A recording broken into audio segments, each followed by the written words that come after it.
seekor naga merah padam yang besar, berkepala 7 dan bertanduk 10, dan di atas kepalanya ada 7 mahkota.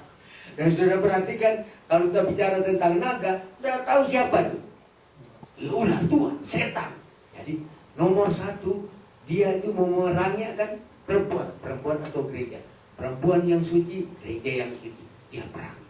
Dan dia sudah bawa berapa? Seperberapa dari penduduk surga dia sudah bawa? Sepertiga. Bayangkan, sedangkan malaikat sepertiga dia boleh tarik. Ya tarik jiwa dia. Lebih pintar tarik jiwa daripada Diana dan saya. Dia bisa tarik jiwa dia. Sepertiga malaikat dia tarik. Dan dia tarik kemana? Ke bawah. Karena ini lempar. Tarik badan sini di bumi ini sepertiga. Nah sepertiga kita tidak bisa kalkulator berapa sepertiga. Dan dia berkeliaran di semesta dunia ini. Dan dulu masih bisa terbang masuk surga, pergi surga, melapur. Waktu zamannya Ayub dia datang. Dari mana kau? Tuhan Allah tanya. Dari mana kau? Dari beredar keliling dunia. Tidak pakai pesawat terbang dia. Kalau saudara bersatu 1000 kali begini, dia bisa tiup 1 kali. Kalau bukan perlindungan Tuhan, sudah dia tiup 1 kali mati. Dia bisa menyebabkan gempa bumi. Dia bisa menyebabkan topan besar. Dia bisa mengadakan natural disaster, bencana alam. Tapi dia takut pada Tuhan. Selama saudara ada Tuhan, karena gereja Allah yang benar itu tidak bisa digoncang, dipermainkan oleh setan. Tuhan jaga gereja itu seperti jaga biji matanya. Nah, ya lihat perempuan. Rasul Yohanes lihat perempuan ini. Ayat berikut selfie. Perempuan ini dan ekornya menyeret sepertiga dari bintang-bintang di langit dan melemparkannya ke atas bumi. Dan naga itu berdiri di hadapan perempuan yang hendak melahirkannya itu untuk menelan anaknya segera sesudah perempuan itu melahirkannya. Maka ia melahirkan seorang anak laki-laki yang akan mengembalakan semua bangsa dengan gada besi. Tiba-tiba anaknya itu dirampas dan dibawa lari kepada Allah dan ke tahtanya. Perempuan itu lari ke padang gurun, di mana telah disediakan suatu tempat baginya oleh Allah, supaya ia dipelihara di situ 1260 hari selamanya. Dan di sini ada suatu naga yang tunggu perempuan mau melahirkan. Siapa yang dia melahirkan? Yesus Kristus yang melahirkan. Dia tunggu. Tapi Tuhan siapkan tempat pelarian di padang belantara. Ini gereja Tuhan Allah itu dianiaya 42 bulan.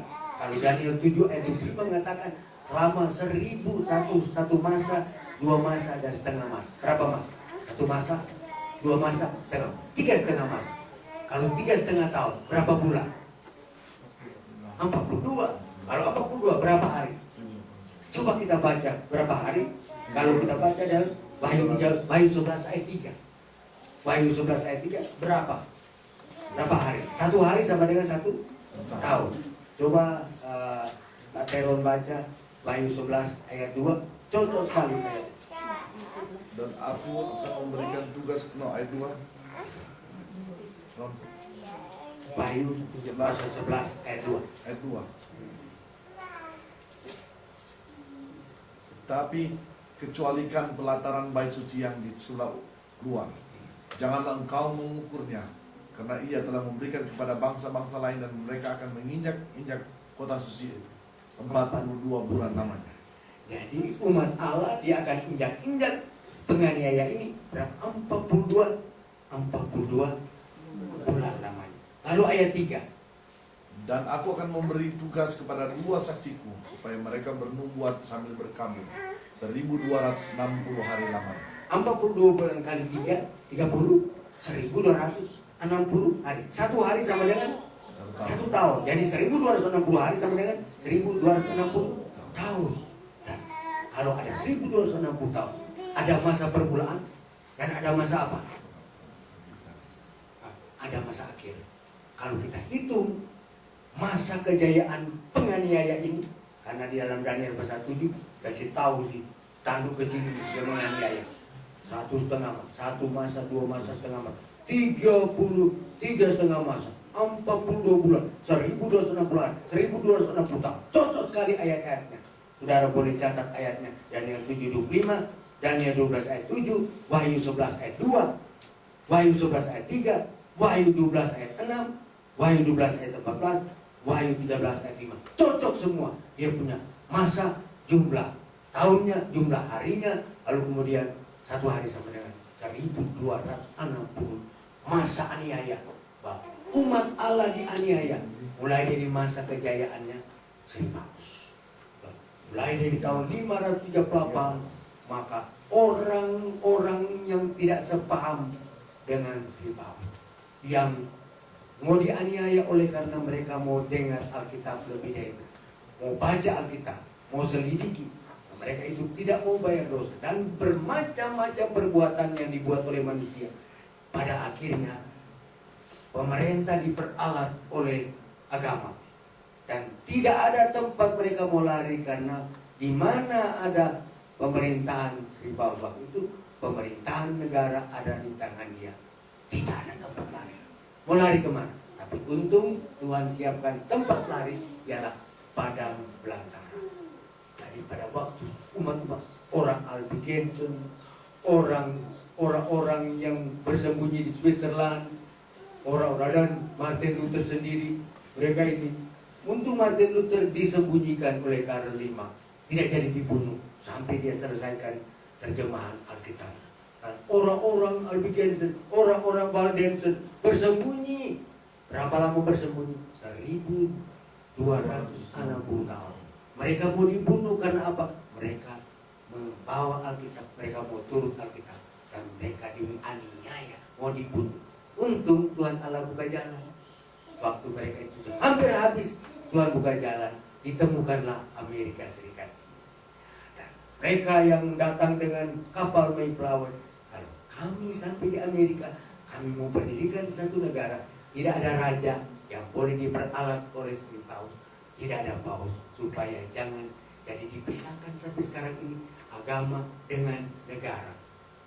Tapi umat-umat Allah dianiaya selama 1200 tahun. Pada akhirnya kasihan, pada zaman habis ini 1798, habis ini 1260 tahun, maka timbul umat yang sisa. Yang sisa-sisa daripada yang dibunuh-bunuh, yang sisa daripada yang pelihara hari Sabat, yang sisa daripada yang pelihara hukum, yang sisa-sisa. Lalu setan apa? Wahyu 12 ayat 17. Pada waktu ini umat Allah yang sisa sudah datang sesudah tahun 1798, maka muncullah serangan setan besar-besaran. Wahyu pasal 12 ayat 17.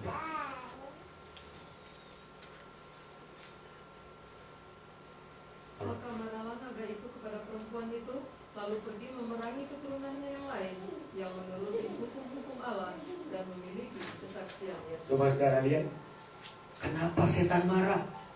Gereja Allah yang sisa. Kalau sisa itu besar atau kecil? Saudara, menurut kitab suci, gereja Allah yang benar, yang akhir, gereja yang sisa, kecil.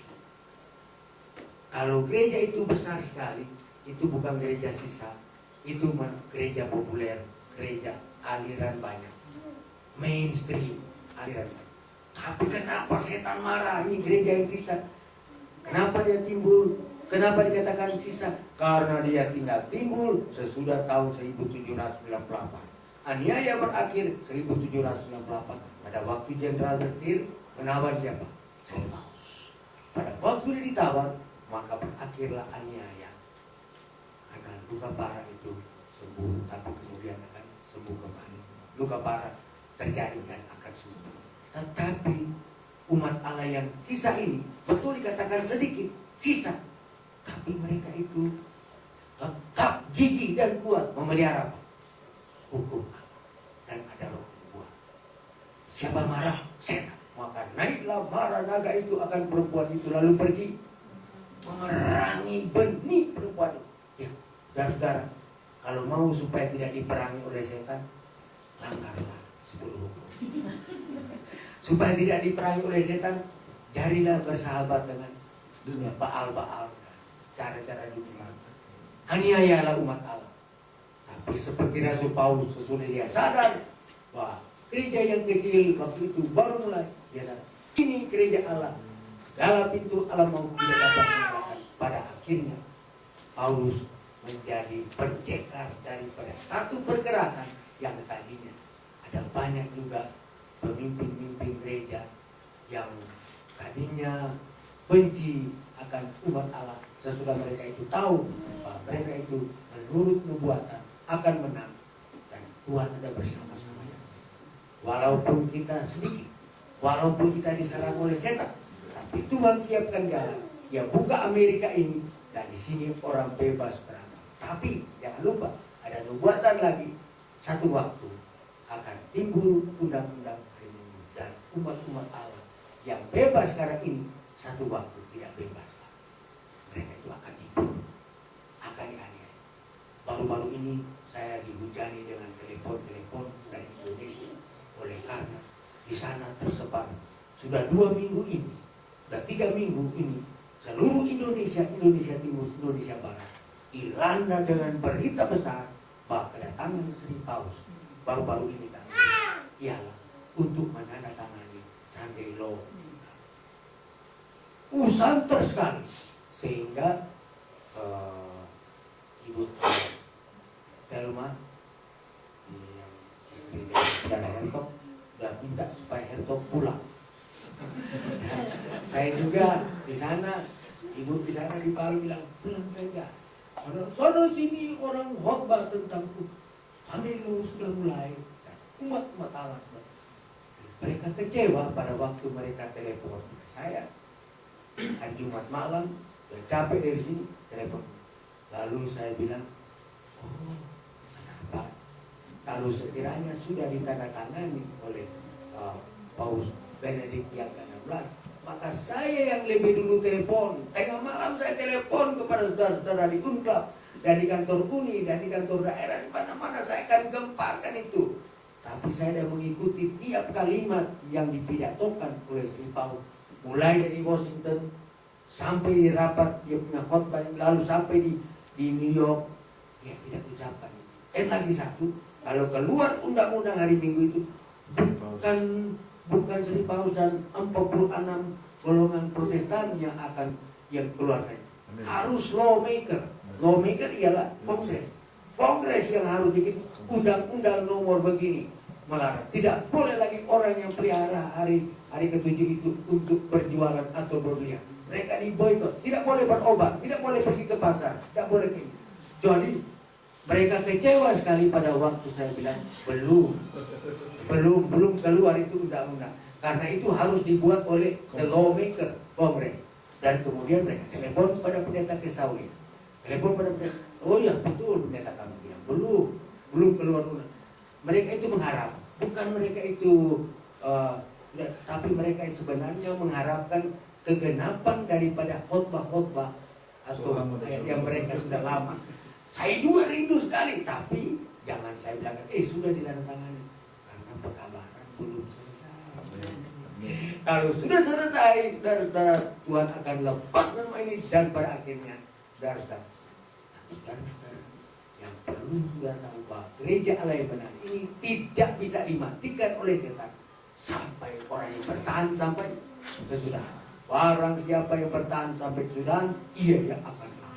Saudara-saudara, pada malam ini saudara mendengar tentang bagaimana Tuhan hanya satu jalan ke surga, hanya satu gereja Allah yang benar, dan gereja Allah ada ciri-cirinya, dan saudara lihat cirinya, tidak mungkin sama.